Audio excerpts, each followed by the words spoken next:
नमस्कार दोस्तों, बात करेंगे हम प्याज की खेती के बारे में, क्योंकि ये साल बहुत बुरा था किसानों के लिए। सोयाबीन बिगड़ गए, टमाटर बिगड़ गए, मिर्ची बिगड़ गई, मक्का बिगड़ गया। यूँ कहो कि सारी चीज़ें, लगभग 80% किसानों की बात कर रहा हूँ। जो 20% जिन्होंने इनकम जनरेट करी उनकी बात नहीं कर रहा हूँ, अधिकतर सारी चीज़ें बिगड़ गई इस बार। अब आती है प्याज की बारी। अगर इसने अच्छा भाव दे दिया, अच्छा उत्पादन दे दिया, तो ये हमारा काम कुछ कर सकता है ये साल बचाने के लिए।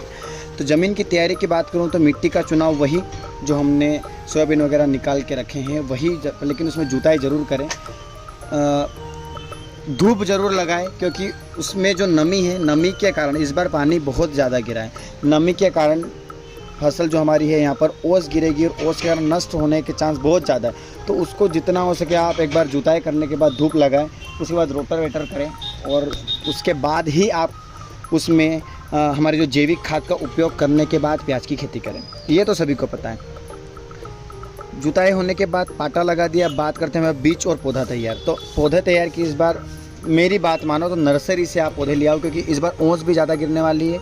तो कहीं ना कहीं जो हमारा कांदे का कण है वो जलता हुआ दिखाई देगा, इसलिए आप ना एक बार नर्सरी से इस बार लाकर ट्राई करें तो आपको उत्पादन अच्छा देखने को मिले और अच्छी क्वालिटी के हमारे पर प्याज भी आपको देखने को मिले, अच्छी गुणवत्ता के। और उपचार करें, उसमें आपको कुछ भी करने की ज़रूरत नहीं है। चलिए बात करते हैं अपन यहाँ पर रोपाई की। तो नर्सरी से 45-60 दिन के जो पौधे हमारे पास आ जाते हैं, उस पौधे को हमें 10 से 15 सेंटीमीटर रखना है, पौधे से पौधे की दूरी, ठीक है। और उसके हिसाब से लगाना है, क्योंकि ये जो रहते हैं पौधे ये उपचारित रहते हैं और उसके बाद जहाँ तक रहता है वहाँ तक इनका 100% उत्पादन आता है, बिगड़ते नहीं हैं। ये तो हो गया हमारे पर रोपाई का मामला। उर्वरक प्रबंधन साथ में बता देता हूँ। बाकी जो बीमारियाँ रहेगी और उनकी जो दवाइयाँ रहेगी, कीटनाशक जो रहेंगे, खरपतवार जो रहेगी, उसकी वीडियो मैं अलग बना दूंगा आपके लिए। उर्वरक प्रबंधन की बात करूँ तो रोपाई से पहले खेत में फास्फोरस की पूरी मात्रा, नाइट्रोजन और पोटास की आधी मात्रा में मिलाना जरूरी है, क्योंकि उसी से हमारा जो कंद रहता है वो मोटा रहता है। जितनी मोटी हमारी जड़ रहेगी उतना ज़्यादा फल जो रहेगा वो बड़ा रहेगा, आकर्षित रहेगा और रंग बिरंगा रहेगा। मतलब कलर जितना प्याज का अच्छा रहेगा उतना ज़्यादा बिकेगा। ये साल वैसे भी किसानों के लिए बहुत भयंकर रहा है। ठीक है, 1 हेक्टेयर की अगर बात कर लेते हैं, 60 से 70 किलोग्राम नाइट्रोजन, 30 से 40 किलोग्राम फास्फोरस और 20 से 25 किलोग्राम पोटाश की हमें यहाँ पर आवश्यकता पड़ती है। और बुआई के 20 से 25 दिन बाद बची हुई नाइट्रोजन हमें यहाँ पर फिर दे देना है।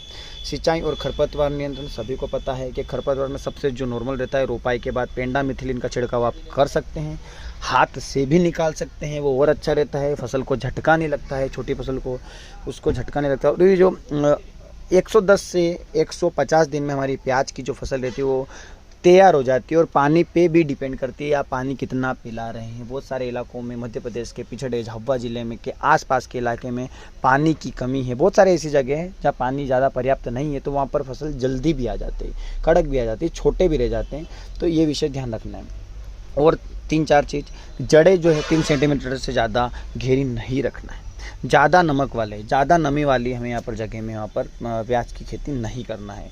प्याज का उत्पादन महत्वपूर्ण से महाराष्ट्र, गुजरात, उत्तर प्रदेश, मध्य प्रदेश, कर्नाटक और तमिलनाडु जैसे राज्यों में होता है।